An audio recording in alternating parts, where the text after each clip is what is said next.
You know those times when you go to this fabulous spiritual retreat, or a Christian music festival, or a convention, or a missions trip? You're on this spiritual high, and then in the weeks that follow, the high kind of goes away. Even without these big events, our lives go through spiritual ups and downs. And these peak and trough periods exemplify what Screwtape calls the Law of Undulation. And this happens when people first become Christians as well. There's a high period, and then there's a bit of a cooling off. In those times, we feel that God is distant or even absent from our lives. And these trough periods or spells of dullness or dryness don't necessarily play into the devil's plans. God does some of his most important work in our lives during these periods, but the devils can exploit them. Screwtape explains that the trough periods of the human undulation provide excellent opportunity for all sensual temptations, particularly those of sex. He anticipates that Wormwood might expect that sex would be more useful during the peak periods, when there's more energy and appetite for it, but he points out that at those times the power to resist is also greater. He explains that the trough periods create better conditions for the devils to do their most productive work. The attack has a much better chance of success when the man's whole inner world is drab and cold and empty. It is also to be noted that the trough sexuality is subtly different in quality from that of the peak, much less likely to lead to the milk and water phenomenon, which the humans call being in love, much more easily drawn into perversions, much less contaminated by those generous and imaginative and even spiritual concomitants, which often render human sexuality so disappointing. Screwtape points out that this is the case with all the other desires of the flesh as well. They aren't as corruptible when we're happy and energetic. The reason for this is that all the pleasures were created by God. Screwtape tells Wormwood, never forget that when we are dealing with any pleasure in its healthy and normal and satisfying form, we are, in a sense, on the enemy's ground. I know we have won many a soul through pleasure. All the same, it is his invention, not ours. He made the pleasures. All our research so far has not enabled us to produce one. All we can do is to encourage the humans to take the pleasures which our enemy has produced, at times or in ways or in degrees which he has forbidden. And then we come to one of my favorite quotes in all of the Screwtape Letters.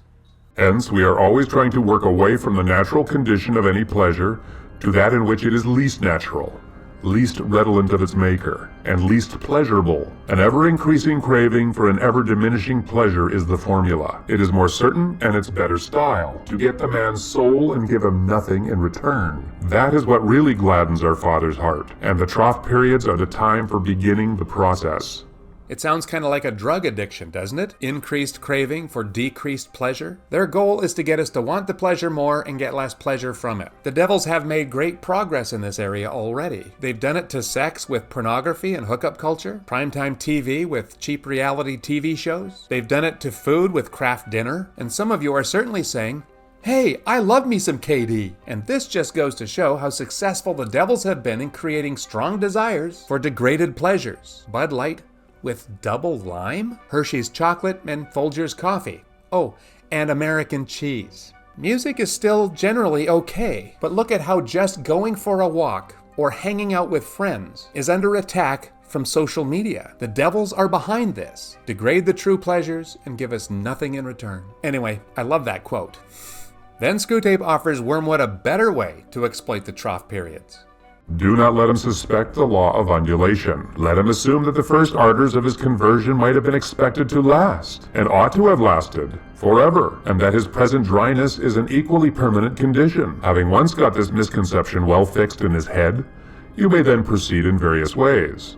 These various ways depend on the patient's temperament. Does he tend toward despondency? Or is he a wishful thinker? If he's the former, it's easy. All Wormwood needs to do is keep him away from experienced Christians. And then to direct his attention to the appropriate passages in Scripture, and then to set him to work on the desperate design of recovering his old feelings by sheer willpower. And the game is ours. The devils don't want us to be patient and to submit to God during these dry spells. They want us to work hard to attempt to manufacture what we consider to be spiritual feelings. They've got another strategy if we are one of those wishful thinking types. Wormwood is to get the patient to accept the current dry spell, and then become content with it, and then convince himself that it really isn't so dry after all.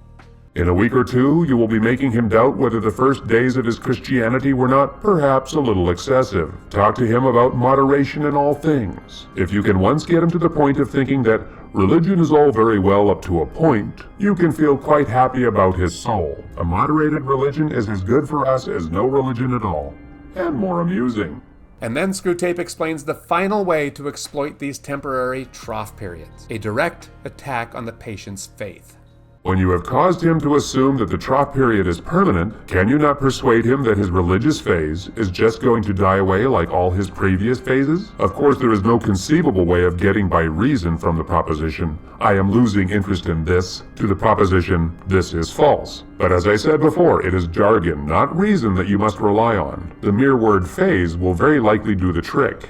We all go through phases, right? I went through a Russian history phase, a big game hunting phase, a home brew phase. The strategy here is to get the patient to think about his current dry state as the end of his Christian phase. It's kind of scary to think about how effective this could be. Phases are things that we're very familiar with. I assume the creature has been through several of them before. They all have, and that he always feels superior and patronizing to the ones he has emerged from. Not because he has really criticized them, but simply because they are in the past. You see the idea. Keep his mind off of the plain antithesis between true and false. Nice shadowy expressions. It was a phase. I've been through all that. And don't forget the blessed word, adolescent. Your affectionate uncle, Screwtape. Again, you see how the devils want to control our thinking with jargon. A word like adolescent or phase in this context bypasses all thought. So we never get to the point where we actually consider the truth, that it is the law of undulation at work, not a one-time phase that we will necessarily outgrow. If you are not in a dry spell, you will be. And if you are in one now, wait upon the Lord and don't fall into the devil's deception. Oh, and please like this video and subscribe if you haven't done so already if this content interests you. Thank you, and we'll see you next time.